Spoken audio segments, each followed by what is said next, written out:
Hello everyone, welcome all of you on Rohit GS academy. आज का topic है uniform civil code through the various sources such as newspaper, social media, electronic media. इस समय आप हिजाब रो और हिजाब कंट्रोवर्सी के बारे में सुन रहे होंगे। आज हम ब्रीफली डिस्कस करेंगे कि ये हिजाब कंट्रोवर्सी है क्या। इसके साथ साथ जैसे ही ये हिजाब कंट्रोवर्सी पूरे देश भर में फैली after the interference of the various political parties, उसके पैरेलल ही यूनिफॉर्म सिविल कोड की मांग भी फिर से उठ खड़ी हुई है।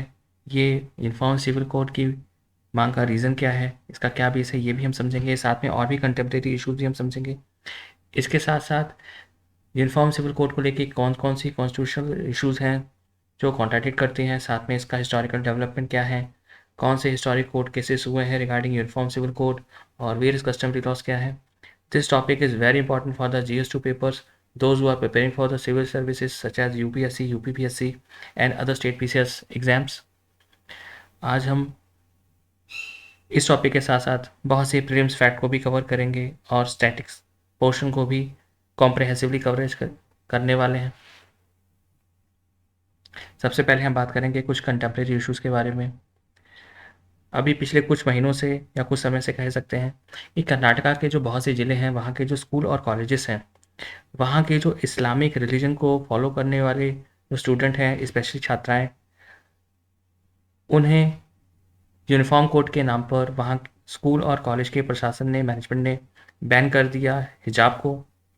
ये जो स्टूडेंट्स हैं, छात्राएं हैं, इन्होंने जो अपने फेस को और हेड को कवर कर रखा है जिस कपड़े से, इसे ही हिजाब कहते हैं। और यहाँ पर उडुपी की कुछ छात्राएं, उडुपी कर्नाटका में हैं, कॉलेज प्रशासन से मांग कर रही हैं कि उन्हें अलाउ किया जाए कि वो क्लासेस के दौरान इस हिजाब को कैरी कर सकें। और जैसे ही ये मांग बढ़ती गई तो उसी समय जो अदर रिलीजन के स्टूडेंट हैं, उन्होंने भी अपनी मांग को आगे रखा। यहाँ पर कोपा के कुछ स्टूडेंट्स प्रोटेस्ट कर रहे हैं और इनकी डिमांड है कि वो जो सैफरन शॉल है, यानी जो भगवा कलर का शॉल है, वो भी कैरी करेंगे और उन्हें भी अलाउ किया जाए स्कूल और कॉलेज प्रेमिसेस में। और ये इशू काफ़ी बढ़ गया जब पॉलिटिकल पार्टी ने इसमें इंटरफेयर किया और इसको लेकर प्रोटेस्ट होने लगा कि हिजाब इज़ माई राइट। यहाँ पर एक आप स्टूडेंट को देख रहे हैं विद अ बोर्ड। सो जिस समय ये कंट्रोवर्सी आप बहुत से अखबारों न्यूज़पेपर के थ्रू आप पढ़ रहे थे, तो उस समय जो हमारे सांसद हैं गिरिराज सिंह जी, उन्होंने मांग रखी संसद के अंदर कि uniform civil code is a need of hour. ये समय की मांग हो गई है। इससे पहले भी दिसंबर 2021 में एक सांसद हैं, MP हैं निशिकांत दुबे जी, उन्होंने भी इसकी मांग रखी कि केंद्र सरकार संसद में इसके लॉ को लेके आए। इससे पहले भी जुलाई 2021 में एक MP हैं किरोड़ी लाल मीना जी, इन्होंने एक प्राइवेट मेंबर बिल प्रपोज किया संसद के अंदर, जिसका लेफ्ट पार्टीज ने विरोध किया। और ये जो प्राइवेट मेंबर बिल था, ये भी यूनिफॉर्म सिविल कोड के रिगार्डिंग ही था। इस समय as you all know that कि 5 राज्यों में इलेक्शन हो रहे हैं। उत्तराखंड में भी इलेक्शन इस समय चल रहे हैं और वहाँ के जो प्रेजेंट के CM हैं मिस्टर पुष्कर सिंह धामी जी, उन्होंने कहा कि अगर उत्तराखंड में BJP की सरकार फिर से आई तो वो यूनिफॉर्म सिविल कोड को राज्य में लागू करेंगे। अब इसके साथ साथ एक क्वेश्चन और राइज होता है कि क्या राज्य सरकार के पास भी पावर है यूनिफॉर्म सिविल कोड को लागू करने की। इससे पहले नवंबर 2021 में इलाहाबाद हाई कोर्ट ने मांग रखी केंद्र से कि जो यूनिफॉर्म सिविल कोड के लेके उनके जो प्रोसेस है वो उसमें तेजी लाएं। इसके साथ साथ कोर्ट ने ऑब्जर्व भी किया कि जो कॉमन सिविल कोड है वो राष्ट्र की अखंडता में बहुत ही सहायक रहेगा और जो भी डिस्पैरिटीज़ हैं रिगार्डिंग लॉ वो दूर होंगी। इसके साथ साथ उन्होंने ये भी कहा कि जो केंद्र सरकार है वो कॉम्पिटेंट है इनफ कि वो इस लॉ को ला सकें और इसकी बैकिंग उन्हें कॉन्स्टिट्यूशनल पावर के थ्रू ही मिल रही है। इससे पहले अगर हम देखें जनवरी 2022 में भी तो एक PIL दाखिल की गई थी दिल्ली हाई कोर्ट में, और उस PIL का रीज़न ये था कि वो जानना चाहते थे एप्लीकेंट कि केंद्र सरकार यूनिफॉर्म सिविल कोड के लेकर क्या कर रही है। इसके रिगार्डिंग केंद्र सरकार ने दिल्ली हाई कोर्ट में अपना जवाब ये दिया कि वो लॉ पैनल की रिपोर्ट का इंतज़ार कर रही है और उसी लॉ पैनल की रिपोर्ट के आने के बाद केंद्र सरकार इस पे कुछ फैसला लेगी। वो बात कर रहे हैं 22nd लॉ कमीशन का। अब ये जो लॉ कमीशन है, ना ही ये कॉन्स्टिट्यूशनल बॉडी है और ना ही ये स्टैट्यूटरी बॉडी है, ये एक सिर्फ एग्जीक्यूटिव बॉडी है। इससे पहले की जो 21st लॉ कमीशन थी, उसके अपनी रिपोर्ट में ये कहा कि जो यूनिफॉर्म सिविल कोड है नीदर नेसेसरी नॉर डिज़ायरेबल, और उसके जो चेयरमैन थे 21st लॉ कमीशन के, वो थे सुप्रीम कोर्ट के जस्टिस BS चौहान। उन्होंने कहा कि वो राष्ट्र की अखंडता को, इंटीग्रिटी को खतरे में नहीं डाल सकते कल्चरल डाइवर्सिटी को कॉम्प्रोमाइज़ करके। सो अभी देखना होगा कि नेक्स्ट जो अपकमिंग लॉ कमीशन है यानी 22nd, वो अपनी रिपोर्ट में क्या कहती है। और सिंस 2018 जो लॉ कमीशन के हेड हैं अभी तक कोई बनाए नहीं गए। इसके साथ साथ केंद्र सरकार ने दिल्ली हाई कोर्ट में ये भी कहा कि जो सिटीजन्स हैं, नागरिक हैं, जो अलग अलग धर्म और संप्रदाय से बिलोंग करते हैं, उन्हें बांट दिया गया है प्रॉपर्टी और मैट्रिमोनियल लॉ के आधार पर, जो राष्ट्र की एकता का एक तरह से अपमान है। इसके साथ ही जो मिनिस्ट्री है उन्होंने एक क्लियर किया कि जो यूनिफॉर्म सिविल कोड है वो पर्सनल लॉ से जो भी मामले हैं, संबंध रखते हैं, वो उसको कवर करता है, जैसे कि शादी, divorce, maintenance, custody and guardianship of children, inheritance, succession और अडॉप्शन। जो भी पर्सनल लॉ के मामले हैं वो सारे के सारे यूनिफॉर्म सिविल कोड के अंदर उसके दायरे में आते हैं। अब हम जानेंगे कि ये जो यूनिफॉर्म सिविल कोड है इसका बेस क्या है। हमारा जो संविधान है, कॉन्स्टिट्यूशन ऑफ इंडिया, आप में से बहुत लोग जानते हैं, वो कई पार्ट्स में डिवाइड है। और पार्ट 4 है directive principle of state policy, जिसे शॉर्ट में हम DPSP भी कहते हैं, यानी कि राज्य के नीति निर्देशक तत्व। अब इसी में जो आर्टिकल 44 है वो है uniform civil code for the citizen. अब यहाँ पे मार्क कीजिए, सिटीजन्स की बात की गई है, ना कि रेजिडेंट्स की। सिटीजन्स यानी नागरिक। और इसी के साथ साथ डायरेक्टिव प्रिंसिपल में एक आर्टिकल है जिसका नाम है 37, जिसमें क्लियरली ये मेंशन कर दिया गया है कि DPSP में जितने भी आर्टिकल हैं वो किसी भी कोर्ट में इन्फोर्सेबल नहीं है, यानी कि कोई भी नागरिक कोर्ट जाके मांग नहीं कर सकता कि ये DPSP में दिए गए जो बातें हैं उसको इन्फोर्स किया जाए। इसके साथ साथ इसमें यह भी क्लियर कर दिया गया है कि ये जो DPSP के आर्टिकल्स हैं, इसमें जो भी बातें हैं वो हमेशा से राज्य सरकार, केंद्र सरकार और कोर्ट के लिए एज अ प्रिंसिपल और फंडामेंटल की तरह काम करेगी। और इससे हम समझ सकते हैं कि जो यूनिफॉर्म सिविल कोड है वो किसी भी तरह से फंडामेंटल राइट नहीं है, वो किसी भी तरह की एक कॉन्स्टिट्यूशनल गारंटी नहीं है, और कोई भी व्यक्ति इसको लागू करवाने के लिए कोर्ट नहीं जा सकता। लेकिन कोर्ट कहीं से भी बाध्य नहीं है ओपिनियन देने के लिए। मतलब ये कि कोर्ट चाहे तो यूनिफॉर्म सिविल कोड से संबंध रखने वाले किसी भी बात पे अपना ओपिनियन और अपना फैसला दे सकती है। आर्टिकल 44 में ये लिखा गया है कि स्टेट शैल एंडेवर, यानी राज्य प्रयास करेगा, to provide for its citizen a uniform civil code. अपने नागरिकों को प्रदान करने के लिए स्टेट प्रयास करेगा, और ये through out the territory of India होगा, यानी पूरे भारत में होगा। अब ये ऑब्जेक्टिव जो होगा इस प्रयास का, वो होगा कि जो डिस्क्रिमिनेशन हो रहा है वल्नरेबल ग्रुप के साथ उसे हटाया जा सके, और इसके साथ साथ जो हमारे देश की जो कल्चरल डाइवर्सिटी है उसमें भी हार्मोनाइजेशन बनी रहे। जो स्टैंड था BR अम्बेडकर का, वो शुरू से यही था। और इसके साथ साथ डॉक्टर BR अम्बेडकर ने कॉन्स्टिट्यूशन असेंबली में कहा कि जो यूनिफॉर्म सिविल कोड है वो अभी डिज़ायरेबल नहीं है इस समय, लेकिन ये वॉलंटरी लागू किया जाना चाहिए। अब यहाँ पे जो बात की गई है स्टेट की, वो क्या है, इसे हम समझेंगे। और पार्ट 3 फंडामेंटल राइट्स में स्टेट की डेफिनेशन दी गई है अंडर आर्टिकल 12, जिसमें केंद्र सरकार और संसद को भी स्टेट माना गया है। इसके साथ साथ राज्य सरकार और विधानसभा को भी स्टेट माना गया है। इसके साथ साथ राज्य सरकार और केंद्र सरकार के अधीन जो भी संस्थाएं हैं वो भी स्टेट का दर्जा रखती हैं।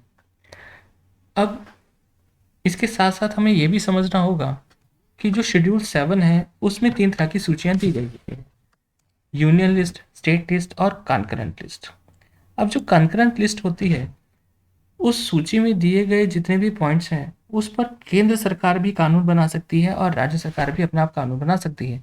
और जिसमें जो एंट्री नंबर 5 है वो है पर्सनल लॉ, यानी कि पर्सनल लॉ से संबंध में कोई भी कानून राज्य सरकार भी बना सकती है और केंद्र भी। और इसी आधार पर जो उत्तराखंड के तत्कालीन मुख्यमंत्री हैं पुष्कर सिंह धामी जी, उन्होंने कहा कि जैसे ही उनकी सरकार वापस बनेगी उत्तराखंड में तो वो यूनिफॉर्म सिविल कोड को लागू करेंगे। अब हम जानेंगे यूनिफॉर्म सिविल कोड को कि क्यों और कौन कौन से कारण हैं जिसे कई बार गलत इंटरप्रेट किया जा रहा है और कौन कौन से कारण हैं जो यूनिफॉर्म सिविल कोड को लागू करने से अभी कॉन्ट्राडिक्ट कर रहे हैं। फर्स्ट ऑफ ऑल हम समझेंगे कि जो यूनिफॉर्म शब्द का यूज़ किया गया है आर्टिकल 44 में, ना कि कॉमन का, क्योंकि कॉमन का मतलब होता है one and same in all circumstances, यानी किसी भी परिस्थिति में एक समान होगा। जबकि यूनिफॉर्म का अर्थ ये होता है सेम इन सिमिलर कंडीशन, यानी स्थितियां भी परिस्थितियां भी सेम होनी चाहिए। और जब भी यूनिफॉर्म की कंडीशन आती है तो कुछ एक्सेप्शंस भी देने पड़ते हैं, क्योंकि जब तक स्थिति और परिस्थिति समान नहीं होगी तब तक उसे एक समान लागू नहीं किया जा सकता। और इसी क्लासिफिकेशन को भी परमिसिबल किया गया है अंडर आर्टिकल 14, यानी इक्वलिटी बिफोर लॉ। यही क्लासिफिकेशन को आर्टिकल 14 में भी कंसिडर किया जाता है। अब दूसरी बात आती है सिविल की, यानी यहाँ पर जिस सिविल की बात की गई है उसका मतलब पर्सनल राइट से है, ना कि पब्लिक राइट से, जो कई बार हम कंफ्यूज कर ले जाते हैं कि यहाँ पर बात पब्लिक राइट की है। वास्तविकता में जो यूनिफॉर्म सिविल कोड है वो बात करता है केवल पर्सनल राइट्स के बारे में। इसके साथ साथ कोड को भी हम समझेंगे। आमतौर पर यह बात की जाती है कि एक कानून के माध्यम से हम जितने भी धर्म से संबंधित पर्सनल लॉ है उसको एक कानून रूप का दर्जा दे सकते हैं। लेकिन कोड होने से कहीं भी ये नेसेसरली नहीं हो जाता कि एक वन सिंगल लॉ ही लागू किया जाएगा, क्योंकि ये ज़रूरी नहीं है। हो सकता है इंडियन पिनल कोड की तरह एक भी हो और हिंदू कोड बिल की तरह 3 डिफरेंट एक्ट्स में बटा भी हो। ये एक उदाहरण है। तो कहीं से भी ज़रूरी नहीं है कि यूनिफॉर्म सिविल कोड एक ही कानून होगा, हो सकता है वो कई एक्ट्स में बटा। इसके साथ साथ आर्टिकल 43 में कहा गया है कि state shall endeavour by suitable legislation, और ये जो सूटेबल लेजिस्लेशन वाला जो स्पेसिफिक फ्रेज है वो 44 में मिसिंग है। यानी जो हमारे कॉन्स्टिट्यूशन फ्रेमर से उनको भी कहीं से नहीं लगा कि शायद यूनिफॉर्म सिविल कोड को एक सिंगल लेजिस्लेशन के रूप में लागू किया जाए। तो यहाँ से भी हम एक तर्क दे सकते हैं। इसके साथ साथ हम ये समझेंगे कि डीपीएसपी यानी directive principle of state policy के अंतर्गत जितने और भी अन्य आर्टिकल्स हैं वहाँ पर कुछ स्पेसिफिक फ्रेजेस यूज़ किए गए हैं जो कि यूनिफॉर्म सिविल कोड के मामले में मिसिंग है। जैसे कि in particular strive, shall promote with special care, particular direct its policy, shall regard its primary duty और ऑब्लिगेशन ऑफ द स्टेट। ये जो स्पेशल स्पेसिफिक फ्रेजेस हैं ये यूनिफॉर्म सिविल कोड के मामले में मिसिंग है। तो हमारे जो कॉन्स्टिट्यूशन फ्रेमर्स थे उन्होंने भी कहीं से भी ये जल्दबाजी नहीं दिखाई कि यूनिफॉर्म सिविल कोड को जल्दी से जल्दी लागू किया जाए। उन्होंने हमेशा से ये माना कि ये उचित वक्त आने पर इसे ग्रेजुअली अप्लाई किया जाए। इसके साथ साथ यूनिफॉर्म सिविल कोड को लागू करने में कॉन्ट्राडिक्ट करता है हमारे फंडामेंटल राइट्स, जिसमें से सबसे इंपॉर्टेंट है फ्रीडम ऑफ रिलीजन। आर्टिकल 25 हमें ये अधिकार देता है, ये फंडामेंटल राइट होता है कि कोई भी व्यक्ति अपने धर्म का अपनी इच्छा से अनुपालन कर सके, प्रोफेशन कर सके, प्रैक्टिस कर सके, प्रोपगेट कर सके। इसके साथ साथ आर्टिकल 26, 27 और 28 भी हमारे धर्म से संबंधित कुछ फंडामेंटल राइट अधिकार देता है, जैसे कि freedom to manage religious affair, और इसके साथ साथ payment of taxes for the promotion of particular religion. और इसके साथ साथ आर्टिकल 29 और 30 में जो हमारे देश में माइनॉरिटीज़ हैं उनके रिलीजन्स और कल्चरल राइट्स को भी हम फंडामेंटल राइट्स के रूप में गारंटी देते हैं। जैसे कि आर्टिकल 29 में लिखा है protection of interest of minorities, और आर्टिकल 30 में है कि right of minorities to establish and administer educational institutions. इसके साथ साथ जो आर्टिकल 15 है उसमें कहा गया है प्रोहिबिशन ऑफ डिस्क्रिमिनेशन, यानी किसी भी तरह का डिस्क्रिमिनेशन नहीं होगा। कौन कौन से ग्राउंड्स पे? रिलीजन के नाम पर, रेस, कास्ट, सेक्स और प्लेस ऑफ बर्थ। इन किसी भी आधार पर हमारे देश में डिस्क्रिमिनेशन अलाउड नहीं है। तो ये सारे आर्टिकल्स जो फंडामेंटल राइट्स में हैं कहीं ना कहीं कॉन्ट्राडिक्ट करते हैं यूनिफॉर्म सिविल कोड को लागू करने में। अब एक बहुत बड़ी बात हमेशा से रही है कि क्या ज़्यादा इम्पॉर्टेंट है, फंडामेंटल राइट ज़्यादा इम्पॉर्टेंट है या डायरेक्टिव प्रिंसिपल। सुप्रीम कोर्ट ने मिनर्वा बिल केस में जो 1918 है उसमें कहा कि जो भारतीय संविधान है उसकी जो स्थापना है, फाउंडेशन है, वो हुई है bed rock of balance between part 3 and part 4, यानी कि फंडामेंटल राइट और डायरेक्टिव प्रिंसिपल हमारे संविधान के हमेशा से बेस रहे हैं। लेकिन फिर भी नो डाउट फंडामेंटल राइट हमेशा से ज़्यादा इम्पोर्टेंस रखता है डायरेक्टिव प्रिंसिपल के कंपैरिजन में, जिसे हमने देखा है बहुत सारे सुप्रीम कोर्ट की जुडिशियल जजमेंट में, जैसे कि केशवानंद भारती केस। अब किसी भी एक को यानी फंडामेंटल राइट को और डीपीएसपी को एब्सोल्यूट प्रीमेसी नहीं दे सकते। इसीलिए 42nd अमेंडमेंट इन 1976 के माध्यम से एक आर्टिकल 31C जोड़ा गया, जिसमें कहा गया कि अगर सरकार चाहे कानून बना सकते हैं डायरेक्टिव प्रिंसिपल को इम्प्लीमेंट करने के लिए, लेकिन वो कहीं से भी चैलेंज ना करे फंडामेंटल राइट्स आर्टिकल 14 और 19 को। यानी कि अगर सरकार को उचित लगता है और वक्त की डिमांड होती है तो सरकार डीपीएसपी को लागू कर सकता है अगर फंडामेंटल राइट कहीं से कॉन्ट्राडिक्ट करे, लेकिन आर्टिकल 14 और 19 कॉन्ट्राडिक्ट नहीं करना चाहिए। अब हमारा देश एक सेकुलर स्टेट हमेशा से रहा है और सेकुलर शब्द को प्रेम्बल में जोड़ दिया गया था 42nd कॉन्स्टिट्यूशनल अमेंडमेंट के साथ। इसके साथ साथ SR Bommai versus union of India case में सुप्रीम कोर्ट ने कहा कि जो सेकुलरिज्म है वो हमारे देश का एक बेसिक फीचर है और बेसिक फीचर को जनरली अमेंडमेंट करना टफ रहा है as per the supreme court judgements. अब ये जो सेकुलरिज्म शब्द है अगर इसे समझें तो ये वेस्टर्न कंसेप्ट में अगर सेकुलरिज्म को हम समझना चाहें तो ये कंप्लीट सेपरेशन होता है बिटवीन रिलीजन और स्टेट, यानी स्टेट यानी सरकार और धर्म के बीच में एक कंप्लीट सेपरेशन होता है, जो कि एक नेगेटिव कंसेप्ट है सेकुलरिज्म का। जबकि भारत में यानी हमारे देश में हमारे संविधान ये इंश्योर करता है कि यहाँ पर पॉजिटिव कंसेप्ट ऑफ सेकुलरिज्म रहे, यानी कि जो हमारे राज्य है, सरकार है, वो इक्वल रिस्पेक्ट देगा सभी धर्मों को और सब धर्मों को प्रोटेक्ट भी करेगा इक्वली। तो ये जो हमारे देश का एक जो सेकुलर कैरेक्टर है वो भी एक कहीं ना कहीं रीज़न है यूनिफॉर्म सिविल कोड को इम्प्लीमेंट करने के लिए। इसके साथ साथ एक आम धारणा ये रही है हमेशा से कि इंडिया में जो अलग अलग पर्सनल लॉ है, जो पर्सनल लॉ में इतनी डाइवर्सिटी है, उसका एक रीज़न है रिलीजियस डाइवर्सिटी। ये एक कारण हो सकता है, लेकिन एक बड़ा कारण ये भी है कि जो पर्सनल लॉ से संबंधित कानून है वो हर राज्य में अलग अलग हैं, क्योंकि इसको बनाने का अधिकार पर्सनल लॉ से संबंधित पार्लियामेंट और स्टेट असेंबलीज दोनों के पास है। और इसका जो रीज़न है वो ये है कि पर्सनल लॉ कंकरेंट लिस्ट में है। तो अगर हम चाहते हैं कि यूनिफॉर्म सिविल कोड को एक ही रूप में पूरे देश में लागू किया जाए तो उसके लिए सबसे पहले हमें इंश्योर करना पड़ेगा कि पर्सनल लॉ को यूनियन लिस्ट में ट्रांसफ़र किया जाए with the help of constitutional amendment. उसके बाद ही एक्सक्लूसिव जुरिस्डिक्शन होगा पार्लियामेंट का इस पर कोई लॉ बनाने का। Please subscribe my channel if you like this video.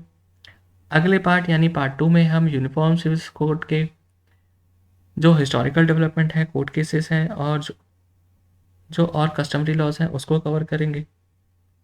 Thank you so much for joining.